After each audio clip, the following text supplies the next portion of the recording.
Sometimes, just the sound of an unexpected doorbell is enough to make you glance around the room and wish you had a few more minutes to tidy things up.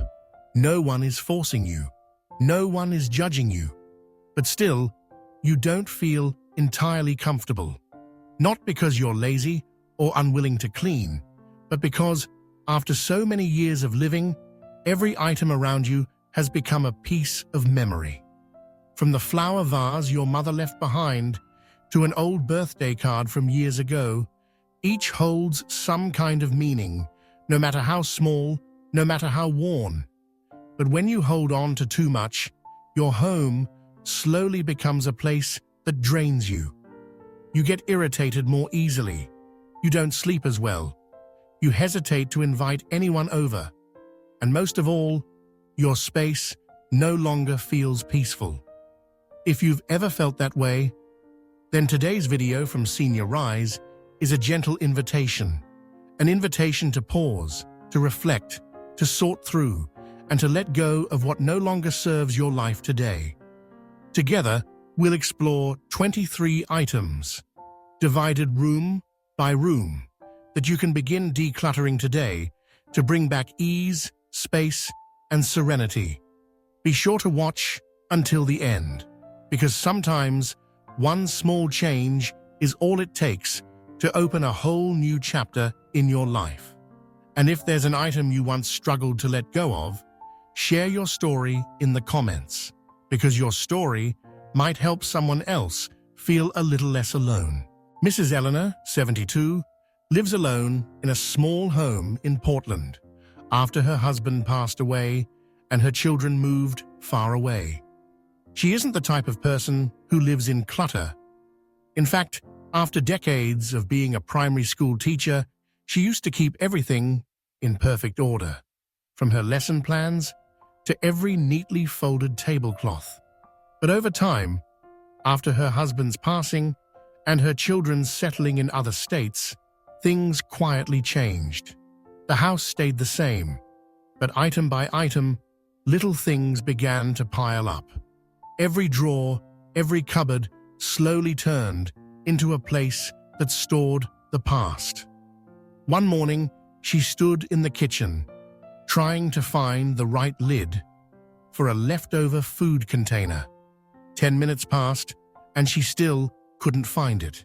She sank into her chair, tired from her aching back, but more exhausted by the thought, how did I let it get like this? The kitchen, once filled with the smell of cookies and the laughter of little ones, now felt suffocating. There were cans of soup expired 2 years ago, teacup sets she hadn't used in ages, but kept because they were birthday gifts from a retired co-worker, a drawer overflowing with mismatched plastic containers, like puzzle pieces that no longer fit her current life. In that quiet moment, Mrs. Eleanor asked herself, am I keeping these things because I still need them, or because I haven't had the heart to accept that my life has changed? And the answer wasn't loud, but it was clear. She began with a small trash bag. Nothing major.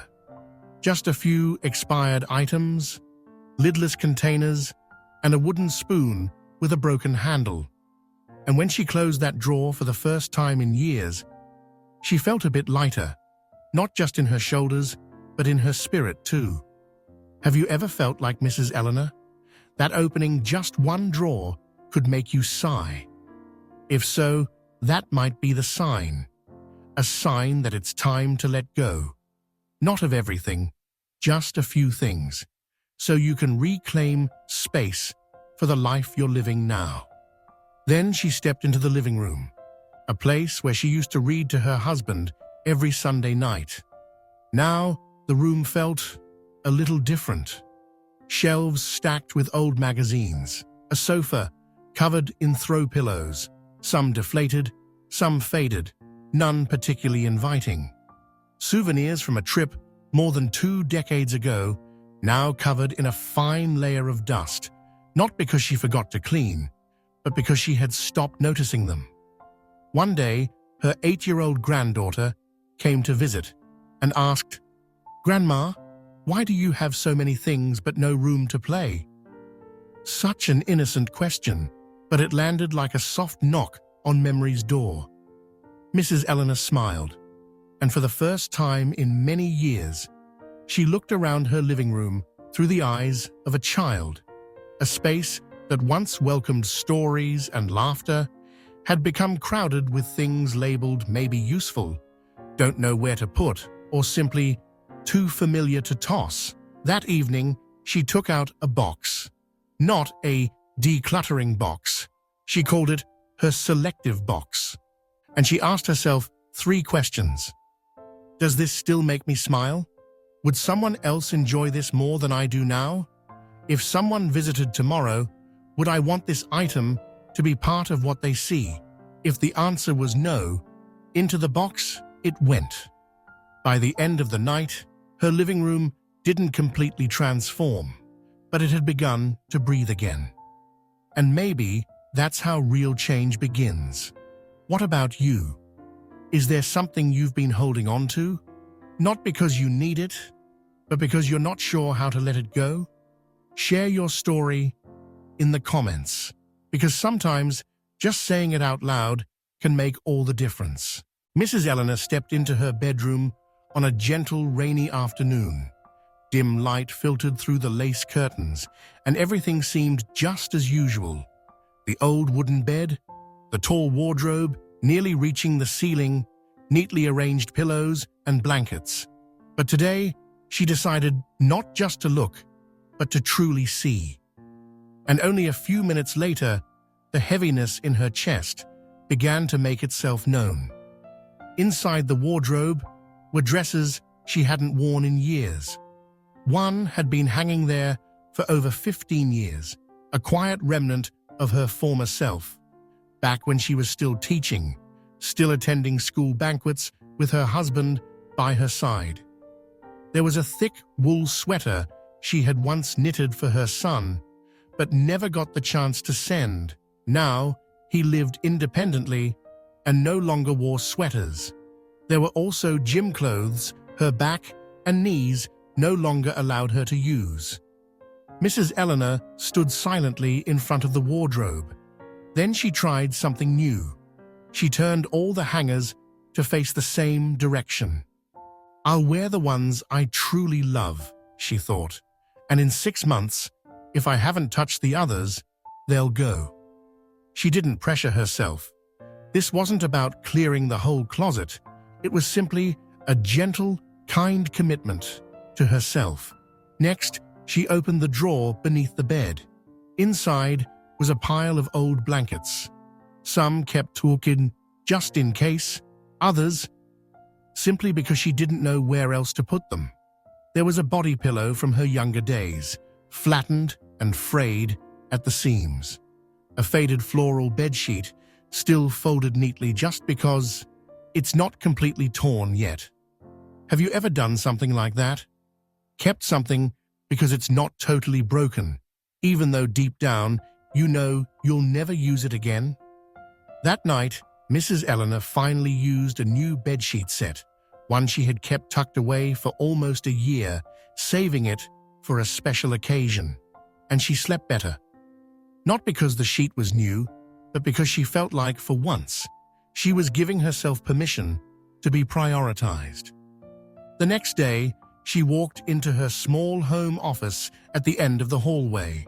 A wooden desk, a lamp, and a slightly wobbly swivel chair, where she once spent hours writing letters, journaling, and lately learning how to email her grandchildren. But now, piles of papers, squeaky drawers, and tangled chargers made her feel like she was sitting in a maze. She picked up a cardboard box and started with the easiest things. Utility bills from 2017, expired warranty documents, old birthday cards, many of which she couldn't even recall who had sent them.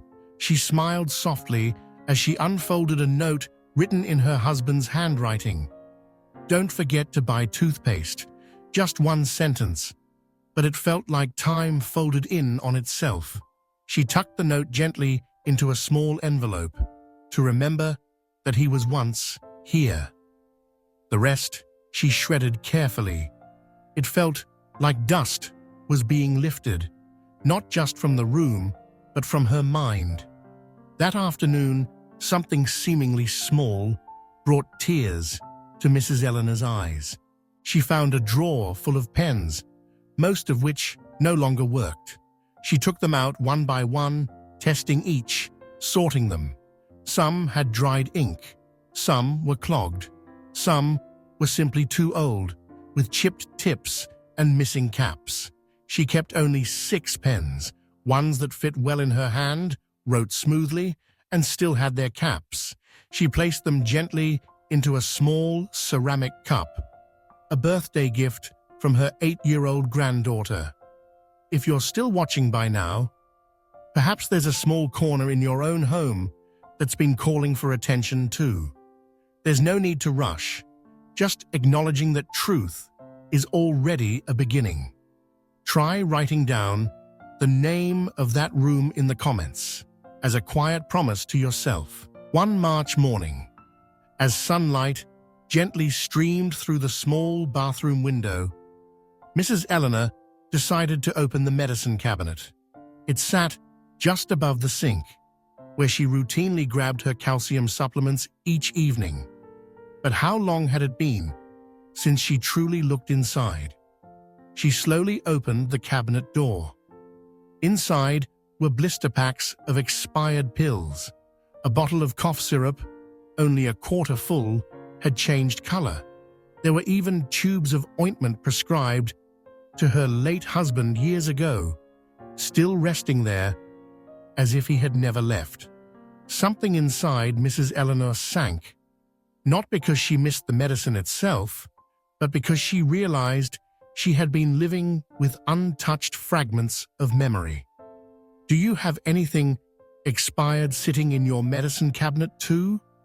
Not because you need it, but simply because you forgot it was there.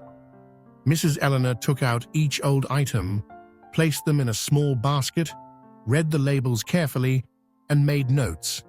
The bottles that had been opened for too long, she brought to the nearby pharmacy for proper disposal. The items that were still usable, she organized neatly into morning and evening sections, labeled clearly, just one small action. And the bathroom suddenly felt brighter. Not because of the lighting, but because she felt more in charge of her own life. She moved on to the shelf on the right, where she kept toiletries, shampoo, towels, and a pile of long-forgotten items. There were 4 different shampoo bottles, because she had been trying to find one that worked with her scalp. There were creams, dried up in the corners, some barely had anything left. Even little hotel soaps, collected out of old habit, and especially the towels, each one worn, discolored, no longer soft.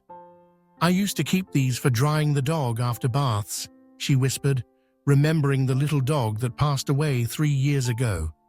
"I thought maybe someday I'd get another, but it's been 3 years, and I'm still not ready." She folded the good towels neatly and kept only what she truly needed. The rest, she washed, folded, and donated to the nearby animal shelter. Though she no longer had a dog, she felt like she was doing something right, something warm, for little creatures who needed it more than she did. A few days later, Mrs. Eleanor stepped into the garage, a space she had only entered in the past 2 years to grab the Christmas boxes or search for an old screwdriver. Her garage wasn't large, but it held everything she hadn't known how to deal with: a broken lawnmower, a box of electrical cords she wasn't sure if they still worked, a wooden chair with a broken leg, still sitting there with the intention of fixing it someday, and boxes of keepsakes, taped with layers of old packing tape, labeled Andrew's birthday, 1996, wedding photos, 1974, John's favorite magazines. To touch them was to touch a piece of her own heart. Mrs. Eleanor sat down on a small stool and began opening each box. There were handwritten letters from her husband, wooden toys her son had made in school, greeting cards, ink faded, but the love still intact. She didn't rush to throw anything away. She simply began sorting, keeping the ones that truly made her heart swell. The rest she photographed, saved to a hard drive, and gently let go. In one corner of the garage, she placed a new box, labeled Memories That Need Time. To remind herself, letting go doesn't have to happen in one day. It's a journey of understanding and self-kindness. And there, in that same garage, she found a rusted axe, one she had bought with her husband during a camping trip. "We never even used it," she chuckled, and then she set it down, as lightly as if releasing a weight from her shoulders. One gentle afternoon, Mrs. Eleanor opened the small wooden cabinet in the corner of her bedroom, what she fondly called her whispering drawer. No one else ever touched it but her, and for over 10 years she had quietly added tiny items into it, never taking anything out. A broken necklace, a single earring without its pair, a school badge from the elementary where she taught for 27 years, birthday cards from grandchildren, handwritten letters from her husband, scribbled notes from a friend, long gone. They didn't take up much space, but each time she looked inside, it felt like opening an entire world where time stood still and everything was fragile. That afternoon, she didn't plan to declutter. She simply felt the need to sit down, open each envelope, and look back. Some things made her smile. A small note in her daughter's handwriting at age 9. "I'll wash dishes forever, if you forgive me for breaking the vase." Mrs. Eleanor chuckled, tears rolling down her cheeks. Not from sadness, but because love still existed, even in clumsy mistakes. But there were items that weighed heavy on her heart. A cheap bracelet, a gift from a once close friend who drifted away after an unresolved misunderstanding. An envelope from the hospital. Her husband's final test results, written in the doctor's neat, emotionless script. An old photo, her standing between her 2 children, smiling brightly, yet the house was now quiet, void of the calls of "Mom." Not everything must be kept to preserve a memory. Mrs. Eleanor began choosing, not with logic, but with feeling. What warmed her heart? Keep it. What pulled her down every time she looked at it? Maybe it was time to let go. She placed a small paper box beside her and labeled it Gentle Memories. Inside, she kept only the pieces that brought a smile when touched. The rest, she wrote thank you notes to each, folded them gently, and later buried them in the flower garden behind the house, where her husband once grew rows of tulips. "It's not throwing away," she whispered. "It's saying goodbye." That evening, in a rare moment, Mrs. Eleanor looked at herself in the mirror, wearing an old silk scarf around her neck. It was a gift she bought for herself at age 60.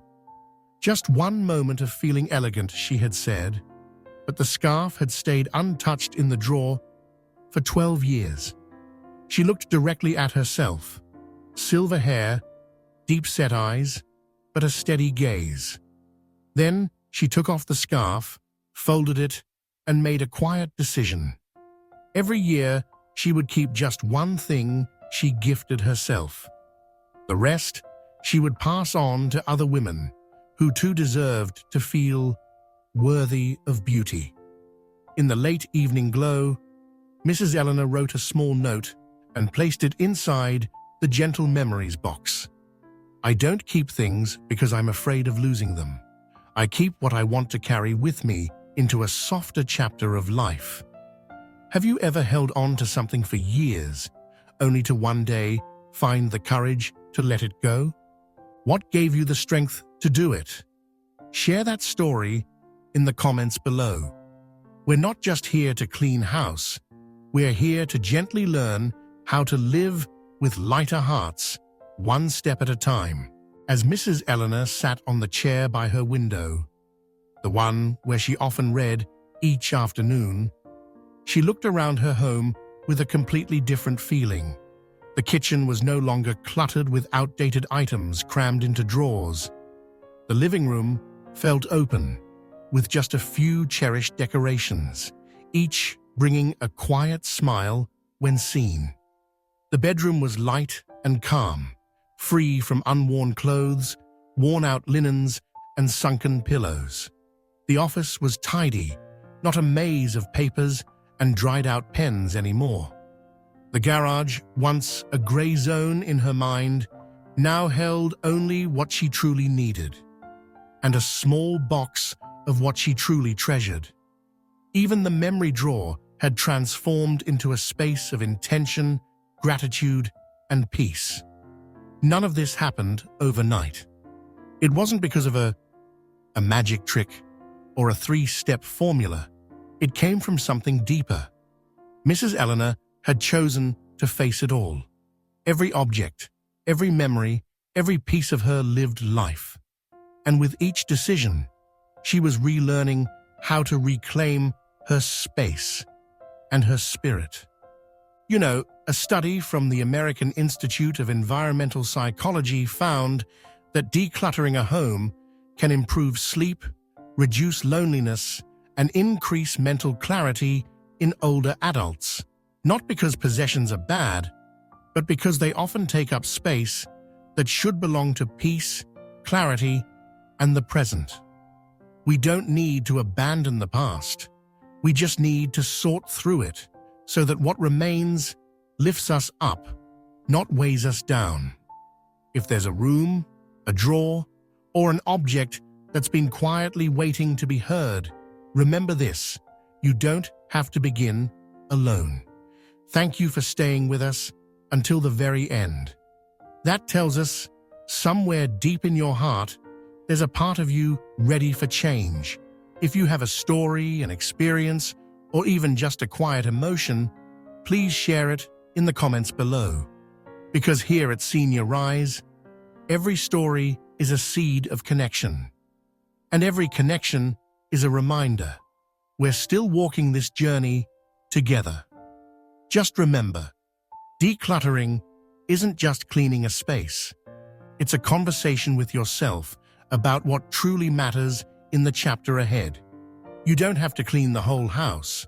Just pick one drawer, one cabinet, one item.